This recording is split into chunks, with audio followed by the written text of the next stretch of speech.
चलिए potential energy का कुछ प्रॉब्लम्स देख लेते हैं हम लोग।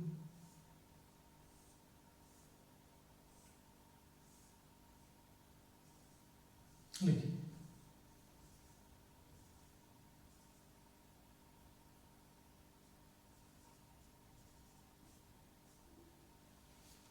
6 identical point charges, capital Q each, are present at the vertices of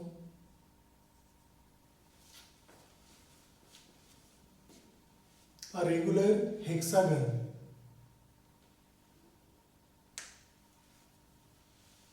of side length A. First, a charged particle, bracket में कर दीजिए minus q comma m, minus small q comma small M,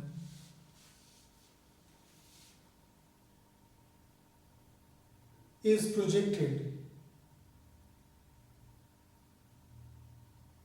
with speed v naught along the axis of the regular hexagon.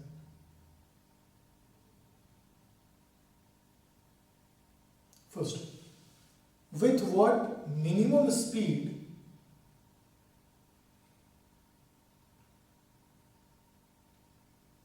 v naught should the charged particle be projected so that it does not return back?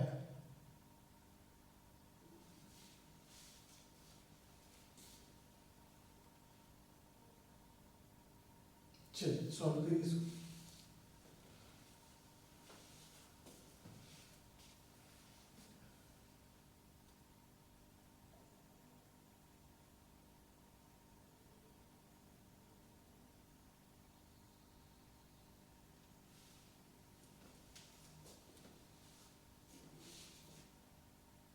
अगर हम सातों charges को एक साथ system ले लें, is there any external force?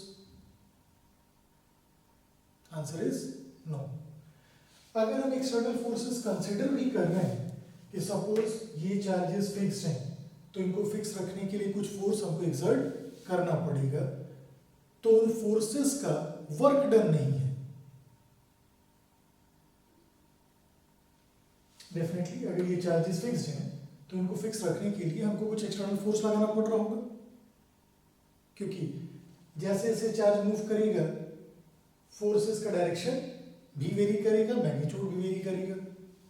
लेकिन अगर इनको फिक्स रखना है तो जो फोर्सेस हम लगा रहे हैं एक्सटर्नल, वो बार बार वेरी करेंगे, बट उन एक्सटर्नल फोर्सेस का जो पॉइंट ऑफ एप्लीकेशन है, ये चार्जेस ये मूव नहीं कर रहे। तो फोर्स तो एक्ट कर रहा है, but what about the displacement of the point of application of force? वो डिस्प्लेसमेंट पॉइंट ऑफ एप्लीकेशन का नहीं है। हेंस जो वर्क डन आएगा वो कितना आएगा? एक्सटर्नल फोर्सेस का 0। अगर हम सबको एक साथ सिस्टम ले लें और वर्क एनर्जी थ्योरम लगा दें,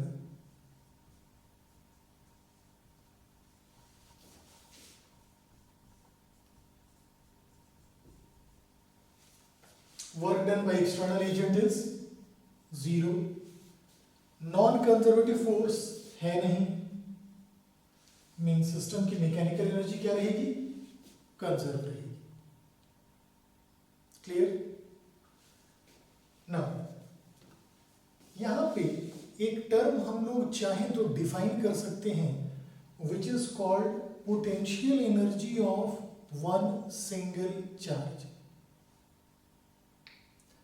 एक सिंगल चार्ज का एज सच कोई पोटेंशियल एनर्जी नहीं होगा। क्लियर है? बट हाँ, इनका इस चार्ज का इंटरैक्शन एनर्जी बाकियों के कारण होगा।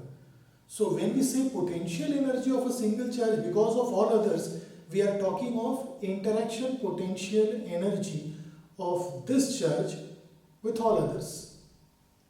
For example, ये यहाँ पे एक माइनस क्यू चार्ज दिख रहा है, इसका इंटरेक्शन अगर हम देखेंगे इन 6 चार्जेस से होगा, 3 4 5 6, तो उस 6 टर्म्स को हम इस चार्ज का इंटरेक्शन एनर्जी बता रहे हैं। क्लियर है? अब ये जो डिफाइन कर रहे हैं ये बेसिकली प्रॉब्लम सॉल्विंग में आपको हेल्प करता है। क्लियर है? चलिए देखते हैं कि कैसे हम इसको यूज कर सकते हैं। इस पूरे सिस्टम की पोटेंशियल एनर्जी अगर हमको लिखनी है, we will write potential energy of hexagon plus interaction potential energy of minus q. ये इंटरैक्शन पोटेंशियल एनर्जी है, प्लस कुछ काइनेटिक एनर्जी भी है, half M we not square. Clear है?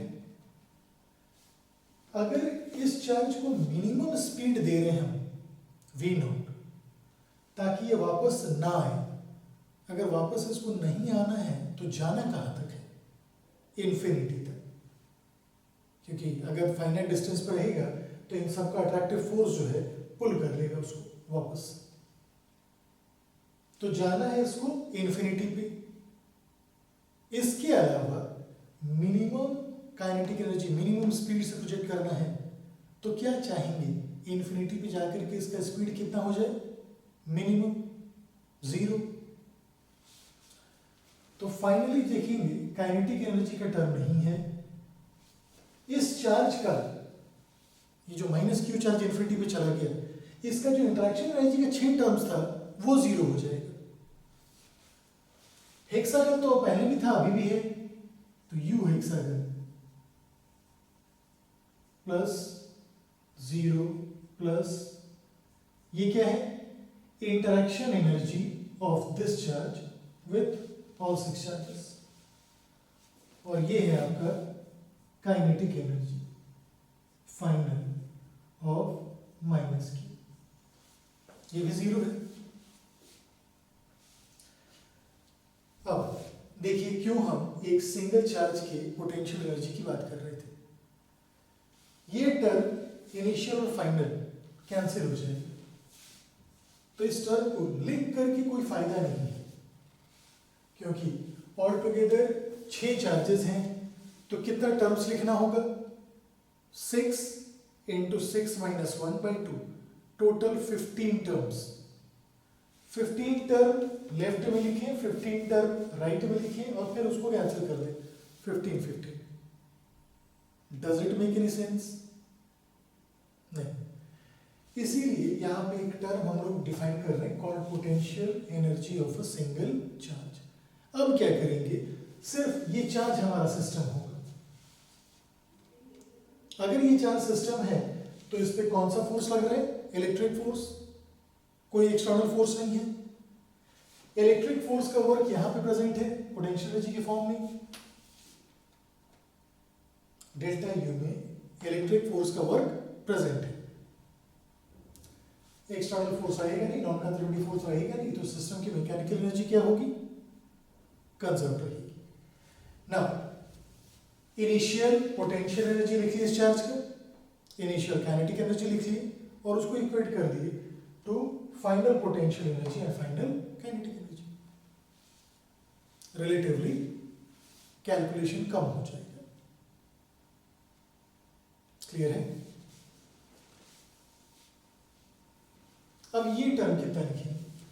6 टर्म आने वाला है। अगर ये साइड लेंथ ए है तो ये और ये लेंथ भी ए ही रहेगा। So 6 times minus q into q by 4 pi epsilon naught e plus half M we not square, ये किसके इक्वल हो गया? 0। सो वी नॉट कितना आ जाएगा?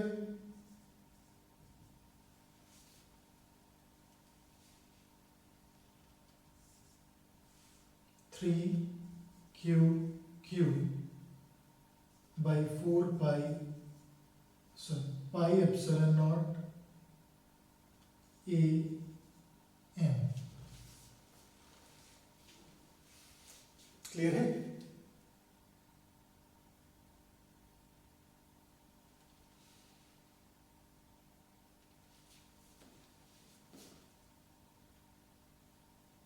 तो जो potential energy of one single charge हम लोग बात कर रहे हैं, व्हाट इज दैट एक्चुअली? मान लीजिए 3 चार्ज है, चौथे चार्ज को ला रहे हैं, तो उसका जो इंटरेक्शन एनर्जी का टर्म्स आएगा that is called interaction potential energy of that charge. तो कितने टर्म्स आने वाले हैं? 3 चार्ज ऑलरेडी प्रेजेंट हैं, तीनों से इंटरेक्शन होगा, all together 3 terms are going to come into picture. Clear?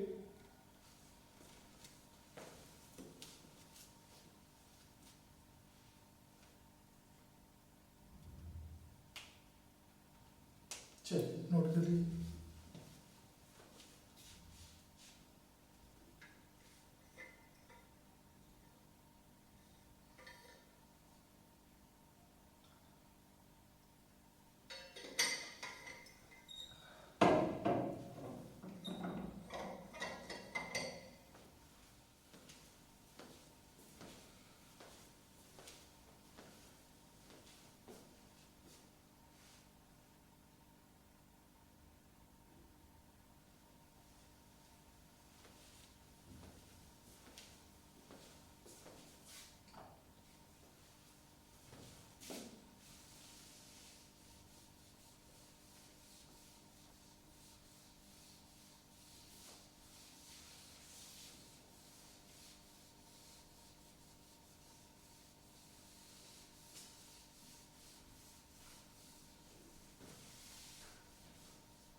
Electric force कैसा फोर्स है?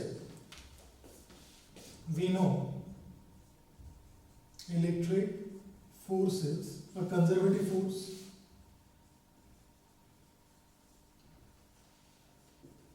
और हर कंजर्वेटिव फोर्स के कॉरस्पॉन्डिंग हम एक पोटेंशियल एनर्जी टर्म डिफाइन करते हैं।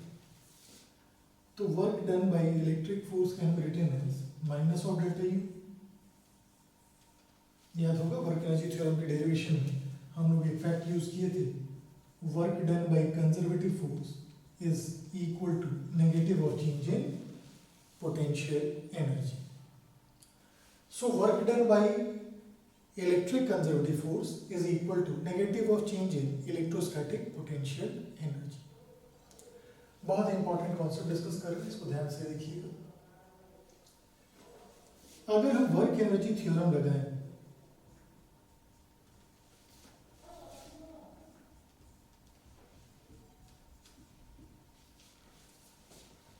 this is work energy theorem, work done by external agent plus work done by non-conservative force is equal to delta U plus delta K. Now, if charges move slowly, what will happen to change in kinetic energy term? ये हो जाएगा 0। अगर charge को slowly move करा रहे हैं and work done bye non conservative forces 0, यानी ये टर्म भी कितना हो गया? 0। तो एक्सटर्नल फोर्स का वर्क ये आ जाएगा चेंज इन पोटेंशियल।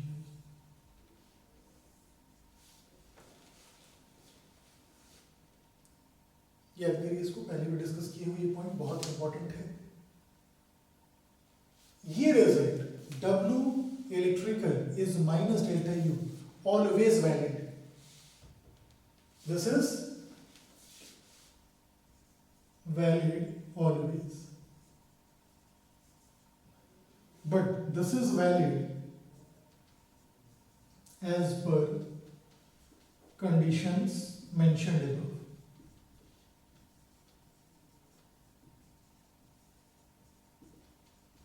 तो क्या क्या कंडीशन है?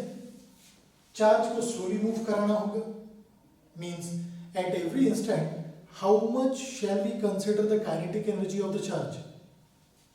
जीरो. तो इनिशियल काइनेटिक एनर्जी भी जीरो, फाइनल काइनेटिक एनर्जी भी zero, hence change in kinetic energy भी कितनी हो जाएगी? Zero. And at the same time non conservative force का वर्क जीरो होना चाहिए, तब जाकर के ये कंडीशन होल्ड करता है. क्लियर है? नोट कर लीजिए इसको और दिमाग में अच्छे से बैठा लीजिए.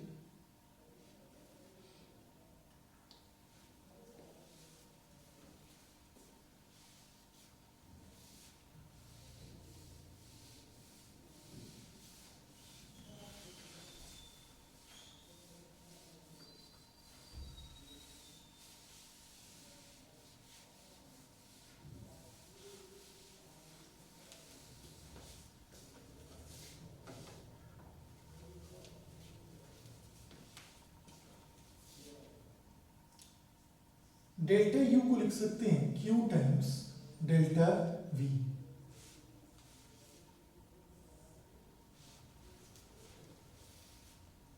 क्लियर है? चलिए इसको चेक कर लेते हैं. यहां एक चार्ज Q1, ये एक चार्ज Q2. Q2 को पोजीशन A से पोजीशन B पे लेकर के जाए.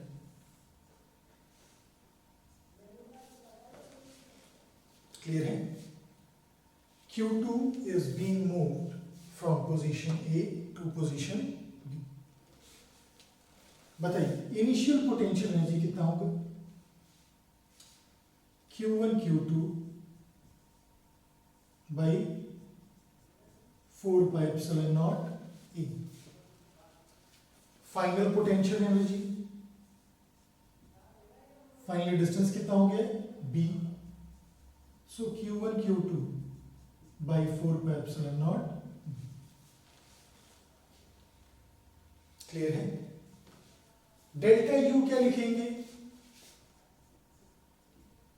U final minus U initial. ये कितना आ रहा है? Q1 ब्रैकेट में Q2 by 4 pi epsilon naught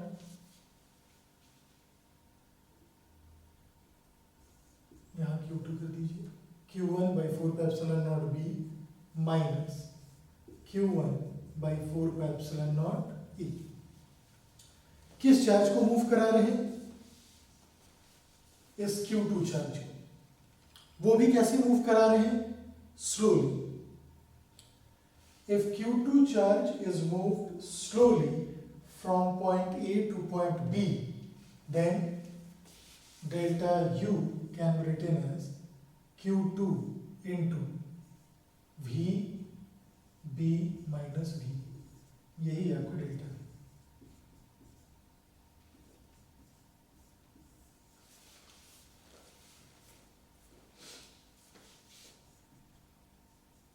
Charge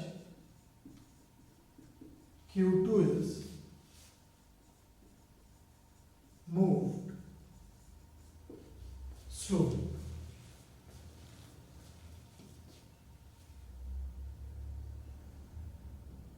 clear है? तो अगर Q चार्ज को किसी पॉइंट A से पॉइंट B लेकर के जा रहे हैं आप, तो जो चेंज इन पोटेंशियल एनर्जी होगी Q times VB minus V.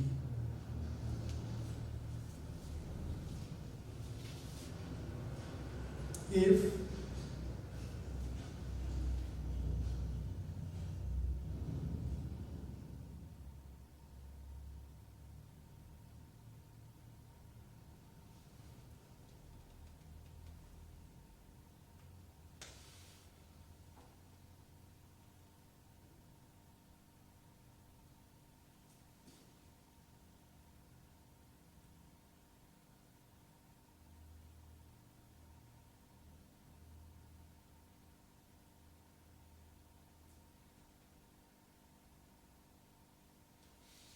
अच्छा, ये जो चेंज इन पोटेंशियल एनर्जी है ये स्लो मूव नहीं भी करे तो भी ये रिजल्ट आएगा।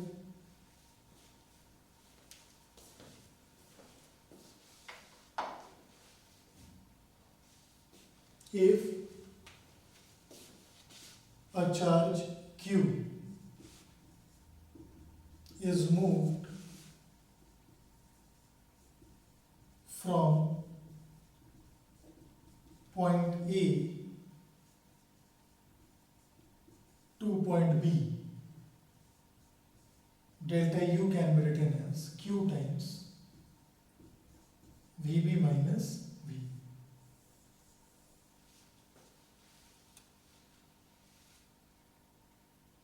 क्लियर है?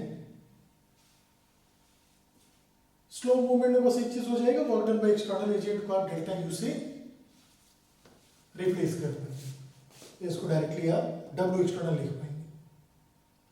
बट डेल्टा यू तो दिख रहा है, उसको स्लो मूवमेंट हो या स्लो मूवमेंट नहीं हो, दोनों ही केस में यही चीज आने वाला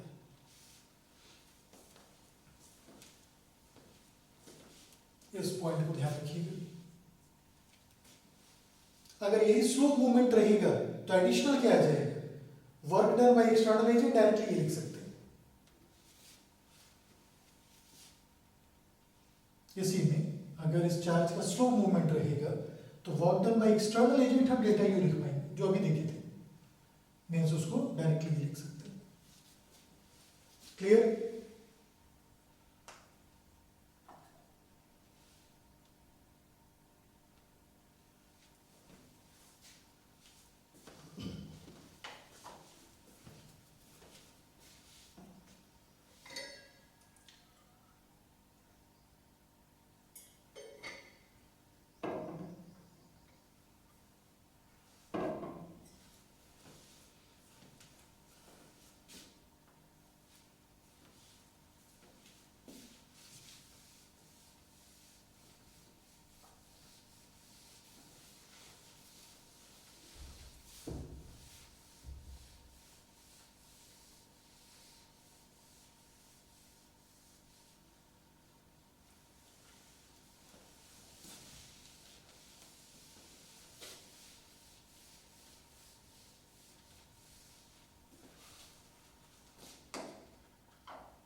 लिखिए, a finite uniform line charge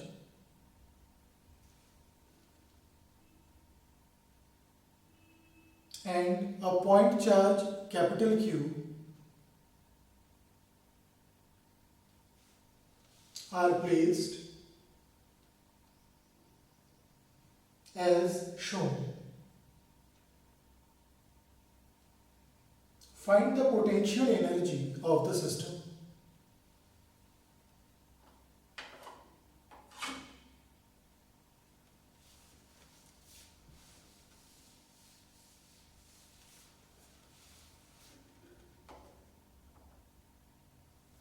चलिए सिंपल सा क्वेश्चन है, सॉल्व कर लीजिए।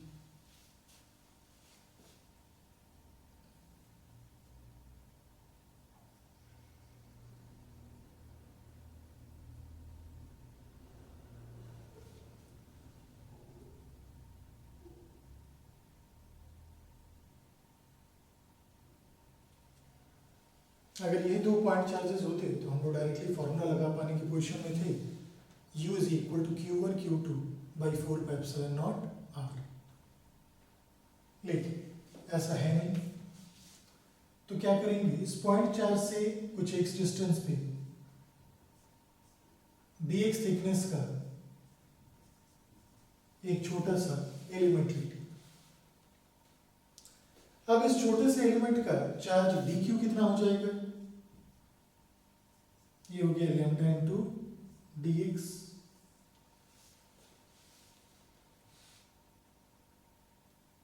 क्लियर है? नाउ इस dq को अब हम पॉइंट चार्ज ट्रीट कर सकते हैं, क्योंकि इसका जो लेंथ है चार्ज का, जो थिकनेस है चार्ज का, वो x के कंपैरिजन में नेग्लिजिबल है। मीन्स इस चार्ज्ड बॉडी का जो डायमेंशन है वो डिस्टेंसेस कंसिडर्ड के कंपैरिजन में नेग्लिजिबल है, hence it is now a point charge. du क्या लिखेंगे फिर? dq into q by 4 pi epsilon naught x। dq का वैल्यू पुट कर लीजिए आप, lambda q dx by 4 pi epsilon naught x। इसी के इंटीग्रेशन से सिस्टम की टोटल पोटेंशियल एनर्जी आ जाएगी। So total potential energy will be given by lambda q by 4 pi epsilon naught 1 by x का integration. x के ऊपर limit कहाँ से कहाँ तक जाएगा? ये लिमिट जाएगा, एलिमेंट यहाँ लेंगे, यहाँ से लेकर यहाँ तक लेकर के जाएंगे। What is x? Separation between the elementary charge and the point charge. अगर ये एलिमेंट यहाँ पे है तो वो डिस्टेंस x कितना है? r। अगर यही एलिमेंट लेफ्ट मोस्ट एंड पे है तो ये डिस्टेंस कितना हो जा रहा है? r plus n। तो आगे आपका lambda Q by 4 pi epsilon not ln r plus l by r। Clear है?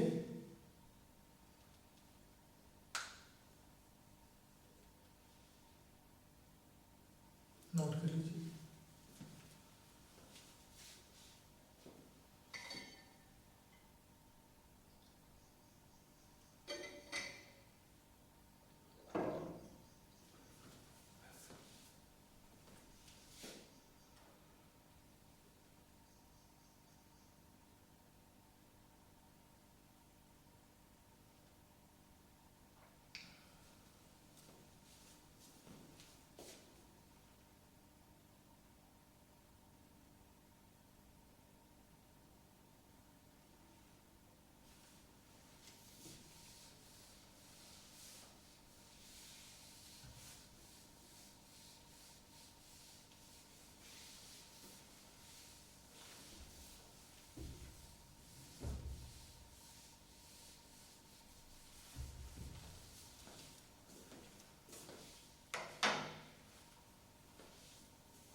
There is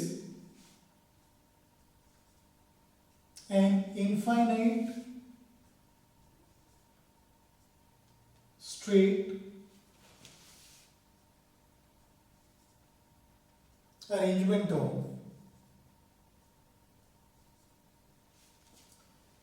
negative and positive charges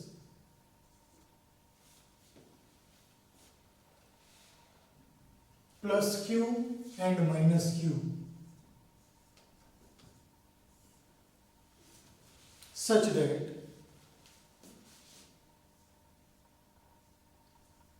the distance between any two neighboring charges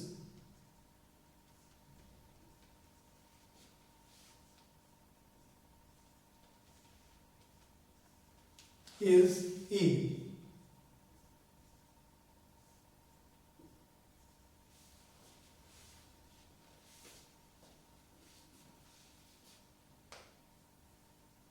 Find the interaction energy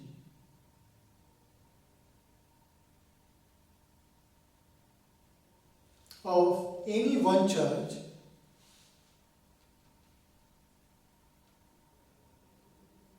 due to all others।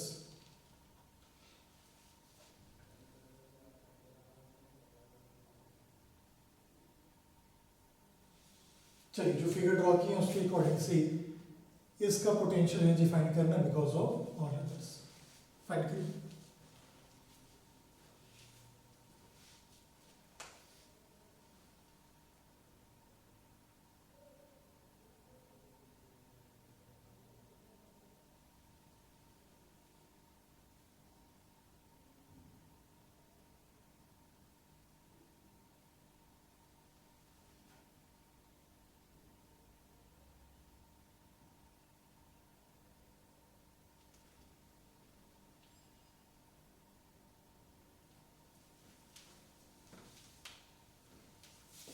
क्या लिखेंगे you interaction,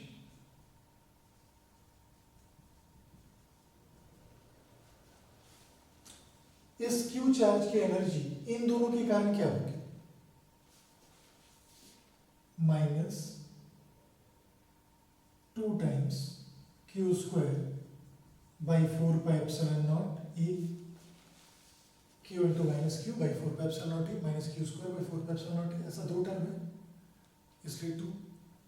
फिर इन दोनों के बीच का distance देखिएगा 2a और 2a, फिर नेक्स्ट 3a 3a, तो ये 2a वाले जो टर्म्स हैं वो कितने आएंगे, दो फिर से Q square by 4 pi epsilon not 2a। Third term देखिएगा प्रोडक्ट नेगेटिव आएगा, Q into minus Q, minus Q square by 4 pi epsilon not 3, 2 terms हैं ऐसे into 2, plus 2q square by 4 pi epsilon not 4a minus and so, ऐसे all together कितने terms आने वाले हैं, infinite. सो इसको लिख सकते हैं minus Q square by 2 pi epsilon not a. देखिए तो क्या क्या टर्म्स बचेगा, 1 minus half plus 1/3 minus 1/4 plus 1/5 and so on. चाहे यहीं पे आप आंसर छोड़ सकते हैं, अदरवाइज अगर आप लॉगरिथमिक एक्सपेंशन जानते हैं, we know ln 1 plus x ये होता है x minus x square by 2 plus x cube by 3 minus x4 by 4 plus x5 by 5 and so. x की जगह अगर 1 पुट कर दें तो हमारा ये टर्म आ जाएगा जो कि विद इन ब्रैकेट है, ध्यान से देखिए, x की जगह 1 पुट की, 1 minus half plus 1/3 minus 1/4 plus 1/5 and so, तो ln 2 आ गया ये।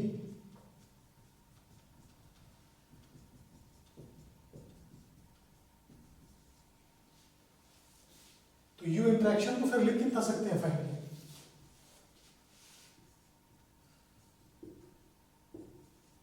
Minus Q square by 2 pi epsilon not a ln 2। अगर मान लीजिए ऑप्शन इस फॉर्मेट में ना दे करके ln e की पावर इनके फॉर्म में दिया है, तो ये आपको फिर एक्सपेंशन जानना कंपल्सरी है। क्लियर है, नोट कर लीजिए।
से दो इलेक्ट्रॉन्स हैं जिनमें से एक है फिक्स्ड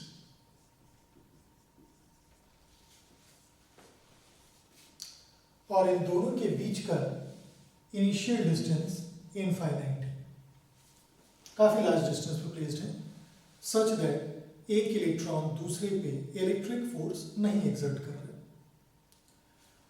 अब इसको प्रोजेक्ट कर रहे हैं towards the another with speed v not. Find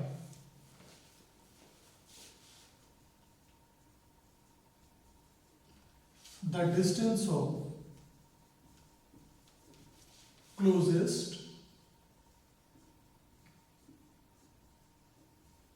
approach between them। ये जो क्लोजेस्ट अप्रोच का देखिएगा क्वेश्चन बहुत इंपॉर्टेंट रहता है ना। चलिए ट्राई करिए इसको। क्लोजेस्ट अप्रोच वाला आपको सिखाए हैं। When separation between two bodies is minimum or maximum, दोनों ही केस में v रिलेटिव दोनों के बीच का along the line joining 0 होना चाहिए।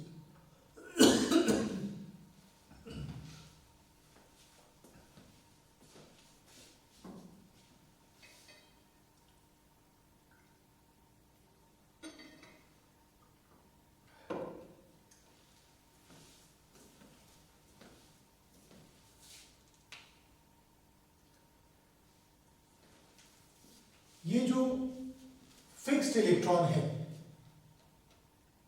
इस पे एक एक्सटर्नल फोर्स तो लग रहा होगा अगर इसको फिक्स रखना है तो। क्लियर है? इस पे एक एक्सटर्नल फोर्स जरूर लग रहा है, बट जिस पॉइंट पे फोर्स लग रहा है क्या वो पॉइंट मूव कर रहा है? वो पॉइंट मूव नहीं कर रहा। अगर वो पॉइंट मूव नहीं कर रहा है तो work done by external agent कितना है? 0। कोई नॉन कंजर्वेटिव फोर्स नहीं है तो उसका भी वर्क डन 0।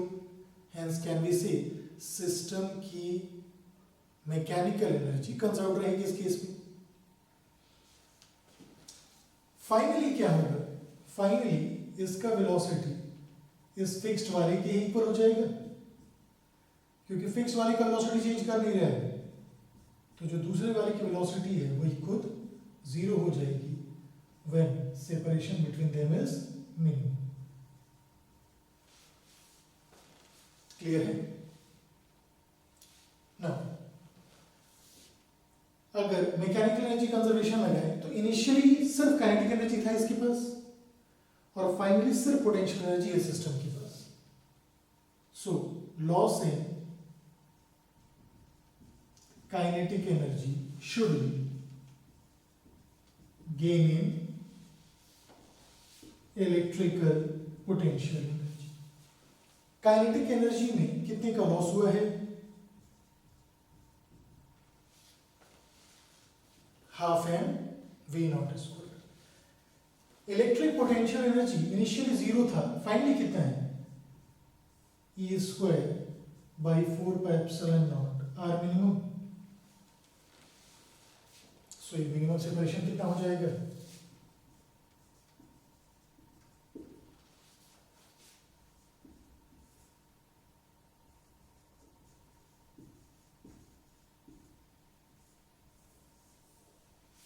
क्लियर है?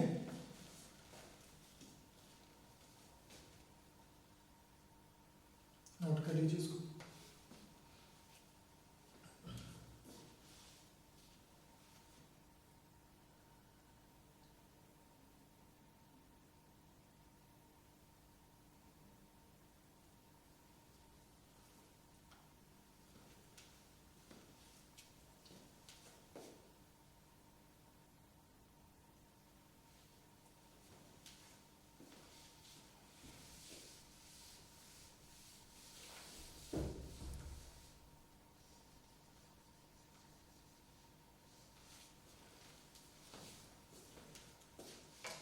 अगले प्रॉब्लम में this is also not fixed. पहले वाले को तो देखिए मूवमेंट दिया ही गया है, दूसरा भी इलेक्ट्रॉन को फिक्स नहीं रखे, it is free to move, it is free to move. But initial separation कितना है? इंफिनिटी, और एक को ही सिर्फ स्पीड दी है v0। फिर से आपको distance of closest approach he find करना है। चलिए करिए इसको।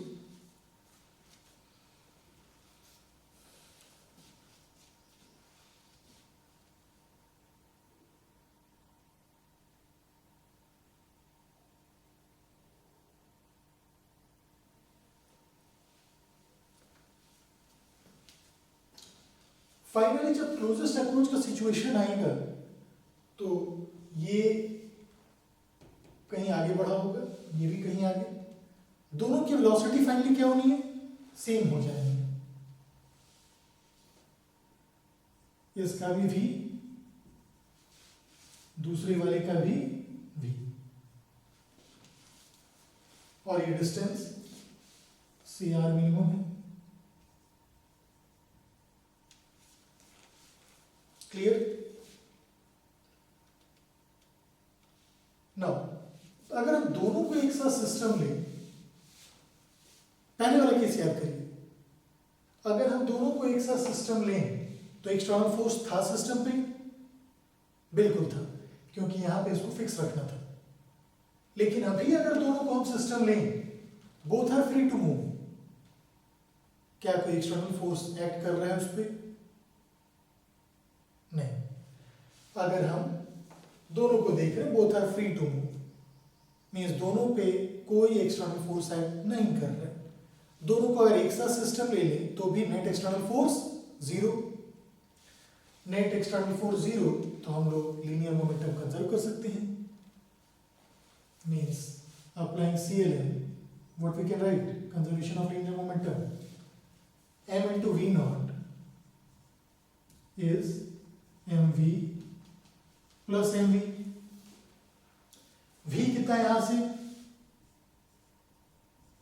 v0 by 2। क्लियर है? अब लगा दो एनर्जी कंजर्वेशन। एक्सटर्नल फोर्स नहीं है तो एक्सटर्नल फोर्स का वर्क डन भी जीरो आएगा। So applying conservation of mechanical energy, conservation of energy, क्या लिखेंगे? Half m v0 square is equal to 2 into half m v square.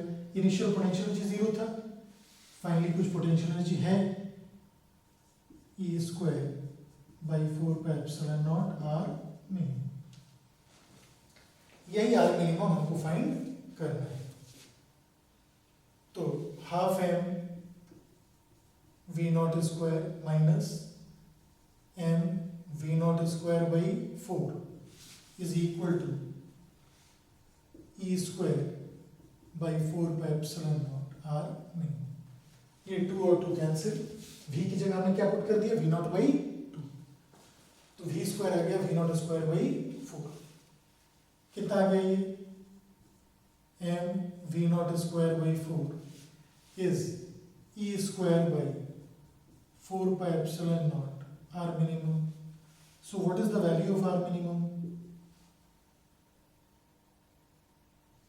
E square by pi epsilon naught m v0 square।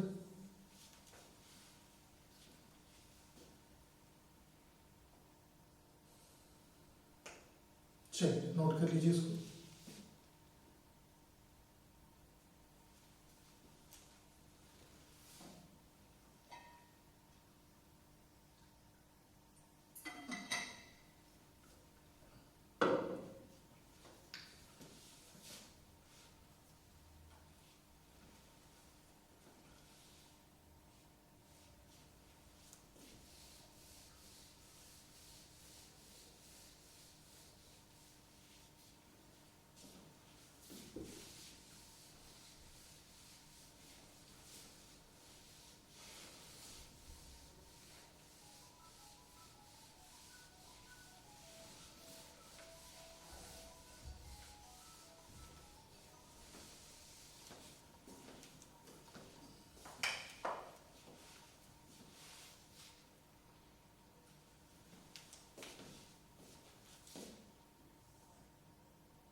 एक point charge है plus Q और ये fixed है।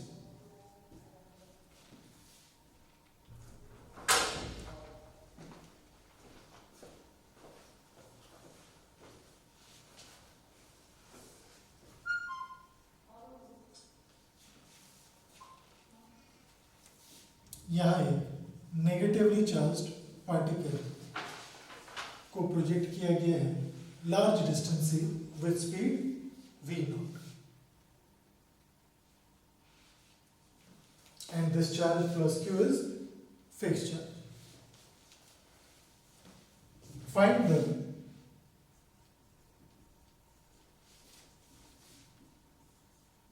distance of closest approach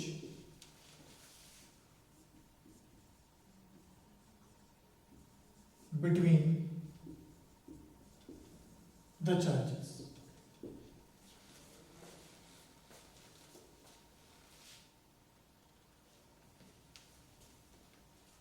बहुत important question है, try करिए इसको।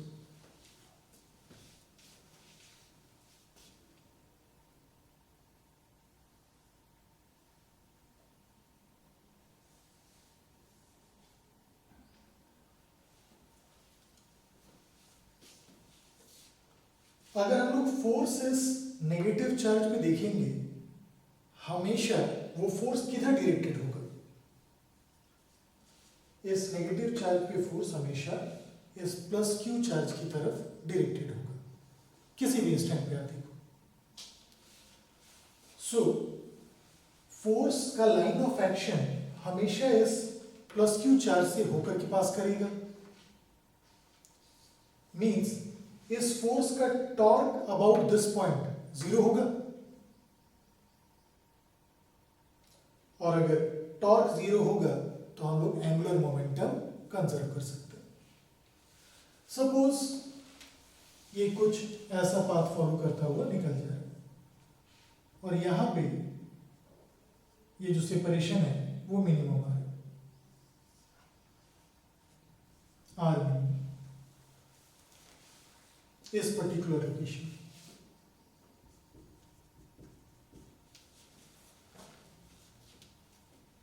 Hypothetical path हमने कंसिडर किया हुआ है। Now applying conservation of angular momentum about the fixed charge.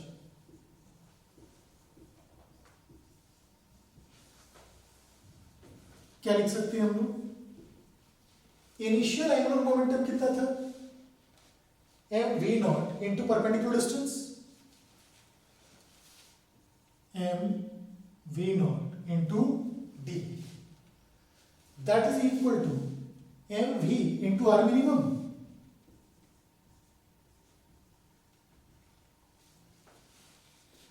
Clear है?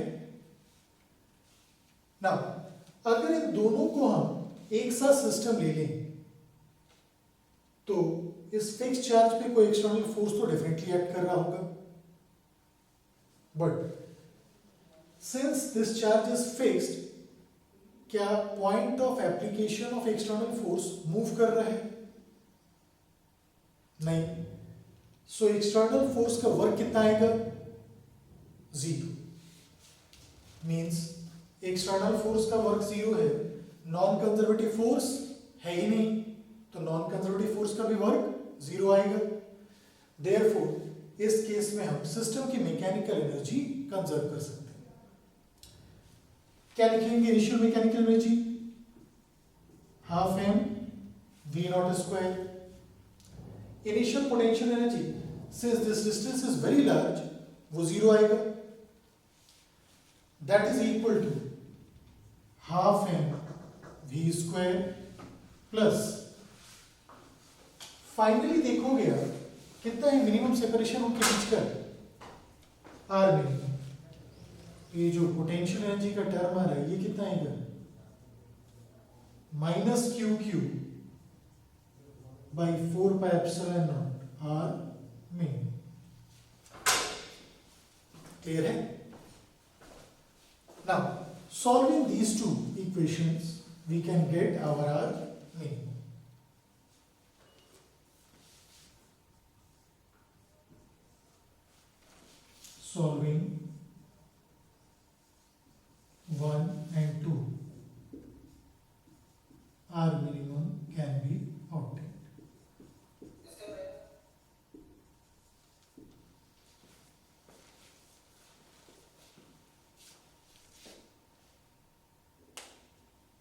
चलिए नोट कर लीजिए।